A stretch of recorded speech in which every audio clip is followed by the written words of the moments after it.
Welcome to the tutorial for AlphaLab's Signals menu. This is where you track your system's signals live, the ones dispatched, the ones still open, and how they ended.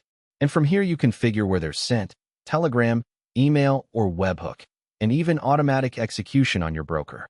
We'll go through every tab, every table column, and every box, one by one, so you have no doubts. The Signals menu is a live tracker. It reads the local database signal_tracker.duck that the dispatcher keeps filling. The dispatcher is the process that actually sends the signals outside the app. This page is read-only. It never writes to the database. It only displays it. At the top you have 4 summary cards, below them 5 tabs. All signals, open positions, outcomes, channels and execution, and at the bottom write the refresh from DuckDB button. Let's start with the 4 summary cards. The 4 cards summarize the status at a glance. Total signals is the full recorded history. Live signals counts only the real ones, dropping the test ones in dry run mode. Dispatch OK is the percentage of signals successfully delivered to the final channel, for example Telegram. It turns green at 95% or more, orange from 80, and red below that. A sharp drop here means the dispatcher is failing. Check the dispatcher log. And outcomes is how many trades have already closed, adding up those that hit take profit, stop loss, or expired. Right below the cards are the 5 tabs. The first 3 are tracking and read-only. All signals, open positions, and outcomes. The last 2 are configuration, channels, to decide where you receive the alerts, and execution. So AlphaLab places the orders on your broker automatically. Note that channels and execution may appear locked depending on your tier. They require the broker bridge feature. You'll see them, but they only open if your license unlocks it. Let's go tab by tab. The first tab, All Signals, shows the 500 most recent signals, newest at the top. Each row is a signal with 13 columns. Timestamp is when it was generated, in UTC. Symbol and TF are the instrument and time frame. Side is the direction, long or short. Entry, SL, and TP are the trade's 3 prices. Entry, stop loss, and take profit. CONF is the model's confidence, from 0 to 1. Strategy is the identifier of the strategy that fired it. Dry run shows yes if it was a test signal that isn't executed, or no if it's real. Dispatch shows OK if it reached the channel or fail if it failed. Outcome is how the trade ended, or open if it still live. And P&L is the result in pips.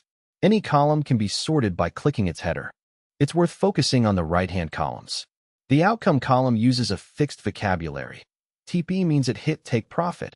SL, that the stop loss triggered. Expired, that it expired without hitting TP or SL. Manual, that it was closed by hand. And open, that it still live. The dispatched column distinguishes OK, delivered to the channel, from fail, a send failure. And dry run tells you whether the signal was real or just a test that doesn't trade.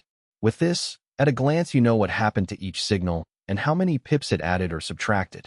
The second tab, Open Positions, filters down to only the signals that have been dispatched but not yet closed, with no recorded TP, SL, or expiry outcome. It's your radar for what's live right now. The runner closes them automatically when it detects the event, and then they disappear from here and move to outcomes. The table is shorter because there's no resolution yet. It shows timestamp, symbol, TF, side, entry, SL, TP, dry run, and dispatched.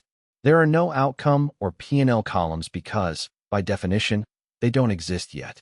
If it's empty, as in this example, there simply are no open positions at this moment. The third tab, Outcomes, is the history of trades that have already closed, newest at the top. Here the columns change. Closed at is the close date and time. Then symbol, TF, and side as always. Entry is the entry price and exit the price it closed at. P&L is the result in pips, green if it won and red if it lost. Hit is how it closed, TP, SL, expired, manual. And notes is a free field with trade details. In this example it shows reconciler, meaning the close was recorded by the reconciliation process. This tab is the one that really tells you whether the system is working, because here you see the real ending of each signal. The fourth tab, Channels, is where you decide where you receive the dispatcher's real signals. The text at the top reminds you where the configuration is stored. in notifications.json, inside your user folder, with restricted permissions because it holds tokens and passwords. There are 3 independent channels you can enable separately: Telegram, email over SMTP, and a webhook for WhatsApp, Slack, Discord, or N8N. Each channel has its enable checkbox, its configuration fields, 2 checkboxes to choose whether you want to receive entries, closures, or both, and a test channel button that sends a test message instantly. You'll see the message arrive before trusting it. Let's go to Telegram. Telegram is the fastest and most used channel. Tick Enable Telegram channel to switch it on. In bot token, you paste the token botfather gives you when you create your bot. It has the format number:\letters. The field is masked because it's a secret. In chat ID, you enter your chat identifier. The 2 boxes below choose what reaches you. Send entry signals are the new trades with their stop and target. Send closure notifications are the closes, with P&L and pips, the percentage, and the duration. You can enable one, the other, or both. If you enable the channel but untick both, AlphaLab warns you that the channel will send nothing. Finally, test channel sends a test message instantly. If the token or chat ID is missing, it tells you. The second channel is email over SMTP to receive signals in your inbox. After enabling it, you fill in your outgoing server details: SMTP host, SMTP port, user, and password. For Gmail, for example, the host is smtp.gmail.com, the port 587. The user is your email, and the password must be an app password, not your account password. The Use Startles checkbox turns on encryption, and it's best left ticked. And from you put the sender address and into the recipient who will get the alerts. As with Telegram, you have the entries and closures checkboxes and the test channel button, which warns you if the host or recipient is missing. If you scroll down the tab, you find the third channel, webhook, an HTTPS URL that receives a post or a GET with the signal text. It's for integrating with WhatsApp, Slack, Discord, or N8N. It has a label to identify it, the webhook URL, the method post or GET, and a body template that defines the format of the message sent. It also has its own test channel button. And right at the bottom is the Save Channel Config button, which writes all changes to notifications.json. On saving, it confirms how many channels remain enabled, or warns you if you've disabled them all, and therefore nothing will be sent. Remember, configuring the channels here does not start the dispatch. The dispatcher runs separately, outside the app. The 5th tab, Execution, is the most powerful and the most delicate. Here, AlphaLab can place real orders on your broker automatically. It's the equivalent of an expert advisor, but inside the app. When the daemon emits a signal for a symbol in your list, AlphaLab places the order on your broker, the same one you downloaded the data from. So the symbol names match. In crypto via CCXD, in FX via OENDA or MT5, in futures via MT5. The orange warning at the top matters. This channel places real orders. Always start with the safe environment and unarmed. That is, in paper mode, and only once you've validated it do you disable the safe environment and ARM. Let's first look at the 2-key safety mechanism. Safety rests on 2 keys. The first, Enable Execution, switches the channel on. The second, ARM Real Execution, in red, is the one that actually releases the orders. Without it, the system runs in paper mode. It computes and records the order, but does not send it. Above the 2 is Use Safe Environment, which points to your broker's testnet, practice, or demo. Combining these boxes gives 3 modes: paper, when it isn't armed; safe, when you use the demo environment; and live, real, only when it's armed and you've disabled the safe environment. The golden rule: start in safe and unarmed, validate that everything works, and only then move to real. Next, you choose where and on what it trades. The broker must be the same one you downloaded the data from. So symbol names match end to end. In FX, the options are OENDA, OENDA Live, or MT5. Since each broker names symbols its own way, the symbol preset and symbol suffix adapt the names. For example, DarwinX adds.R and FX Open and M. In crypto, instead of the preset, you'll see market type, spot or swap, and quote currency. And most important, symbols is a white list. Only the symbols you type here, separated by commas, are traded. If you leave it empty, absolutely nothing is traded. It's a deliberate safeguard.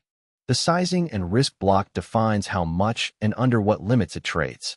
Sizing mode picks how the size is computed. Fixed notional, the signal itself carries, or a percentage of balance. Depending on the mode, it uses fixed notional in dollars or percent of balance. Whichever it is, max notional is a hard per order cap that is never exceeded, a safety net against unexpected calculations. Max open positions limits how many simultaneous trades are allowed, and minimum confidence drop signals whose confidence is below the threshold you set. Below you have 3 final checkboxes. Place stop loss and place take profit on the broker, so the SL and TP travel with the order, and close position on flat signal to exit when the strategy stops having a bias. To finish, on the execution tab you have 2 buttons. Test connection runs a connectivity check with the broker without placing any order. In crypto, it loads the markets. In OENDA, it does an auth ping. In MT5, it confirms your local terminal is reachable. Save writes only this market's execution section, without touching the channels tab or the other markets, and confirms which mode it ended in, live, safe, or paper. And common to the whole page, bottom right, the refresh from DuckDB button rereads the database and updates the tables and cards. Remember, the first 3 tabs are read-only. They refresh, they aren't edited. And that's the whole signals menu. In short, the cards give you the status at a glance. All signals, open positions, and outcomes are your live tracking. Channels decides where the alerts reach you, and execution, with its 2 safety keys, can place real orders on your broker. Configure the channels first, test each one, and if you're going to trade, automatically always start in paper mode and safe environment before arming for real. In the next videos, we'll cover the rest of the menus in the same detail.